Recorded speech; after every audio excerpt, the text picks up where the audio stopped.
یا ایھا الذین آمنوا صلوا علیہ وسلموا تسلیما اللهم صل علی سیدنا مولانا محمد وعلی آل سیدنا مولانا محمد وبارک وسلم صلوا علیہ۔ آج ہم جو حکایت سماعت فرمانے والے ہیں اس حکایت کا ٹائٹل عنوان ہے ایک صحرائی قافلہ، ایک پیاسا قافلہ۔ یہ حکایت مثنوی شریف میں سے لی گئی ہے۔ مولانا رومی جلال الدین رومی رحمۃ اللہ تعالیٰ علیہ ان کی مثنوی شریف سے یہ حکایت ہے۔ عرب میں ایک صحرائی قافلہ جا رہا تھا اور اس قافلے کے پاس کا سارا پانی ختم ہو گیا تھا، ان کے پاس پانی نہیں تھا۔ عرب کے اندر اگر کوئی قافلہ سفر کر رہا ہے اور پانی ختم ہو جائے تو مان لو کہ اب ان کا بچنا ناممکن ہے۔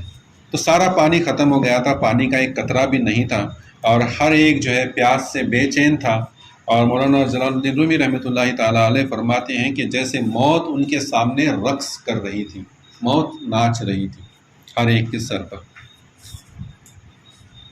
اللہ تبارک و تعالیٰ کا فضل و کرم ہوا کہ حضور صلی اللہ علیہ وسلم ادھر سے جا رہے تھے۔ حضور صلی اللہ علیہ وسلم اور ایک دو صحابی تھے،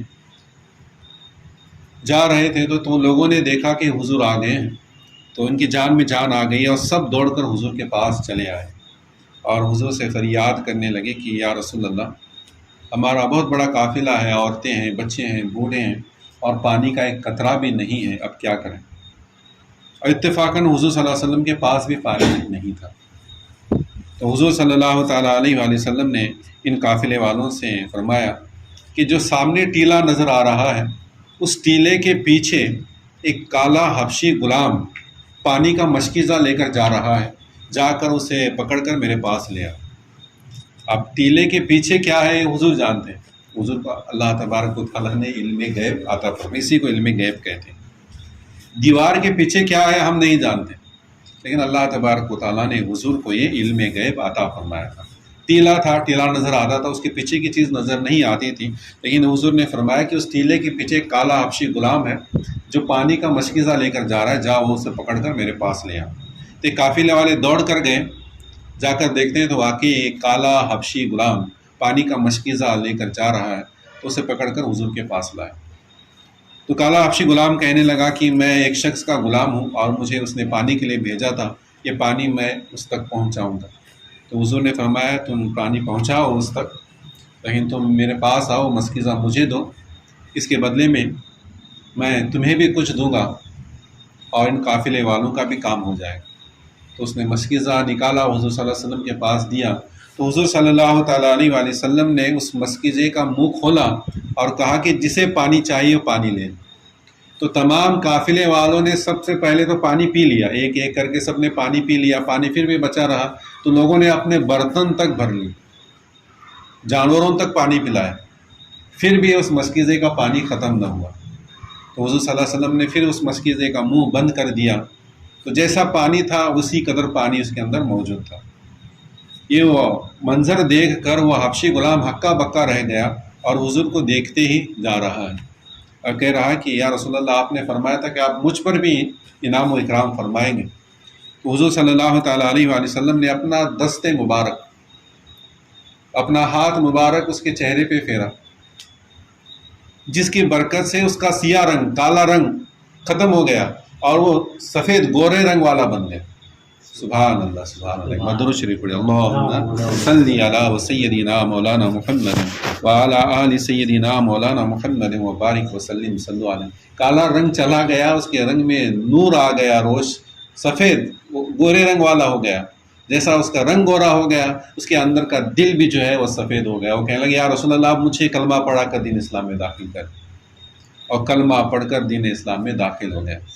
اور پھر وہ مشکیزہ لے کر جب اپنے مالک کے پاس پہنچا تو مالک اسے پہچان نہیں رہا، کہتا ہے کہ تو کون ہے؟ تو کہتا ہے میں تمہارا غلام ہوں۔ آپ اس نے نام بتایا، وہ کہتا ہے میرا غلام تو کالا تھا، سیاہ فام تھا، حبشی غلام تھا، تو گورے رنگ والا ہے، تو کیسے میرے غلام ہو سکتا ہے؟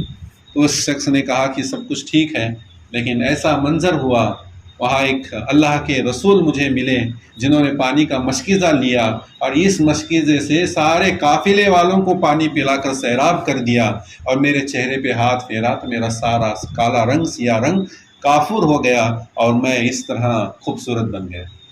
جب یہ منظر سنایا تو وہ مالک تھا، اس کے دل میں بھی ایمان کی روشنی جاگ اٹھی اور وہ بھی کہنے لگا کہ مجھے لے چلو ان کے پاس، میں بھی ان کے حلقہ غلامی میں داخل ہونا چاہتا ہوں، اور وہ بھی آ کر کلمہ پڑھ کر دین اسلام میں داخل ہو گیا۔ سبحان اللہ، سبحان اللہ۔ یہ حضور صلی اللہ علیہ وسلم کے چند معجزات تھے، اور مولانا جلال الدین رومی رحمۃ اللہ تعالیٰ علیہ جب بیان کرتے ہیں کسی حدیث مبارکہ کا مفہوم تو ان کا ایک الگ انداز ہوتا ہے، اور اس انداز سے وہ بیان کرتے ہیں کہ بات دلوں تک اتر جاتی ہے۔ علامہ اقبال فرماتے ہیں کہ جو بات دل سے نکلتی ہے اثر رکھتی ہے، پر نہیں مگر طاقت پرواز رکھتی ہے۔ یعنی مولانا جلال الدین رومی رحمۃ اللہ تعالیٰ علیہ کا انداز اتنا پیارا ہوتا ہے، اب یہ بات ہمیں کتنی آسانی سے سمجھ میں آ گئی، اور پھر حضور صلی اللہ علیہ وسلم کی عظمت ہمارے دلوں میں پیدا ہو گئی۔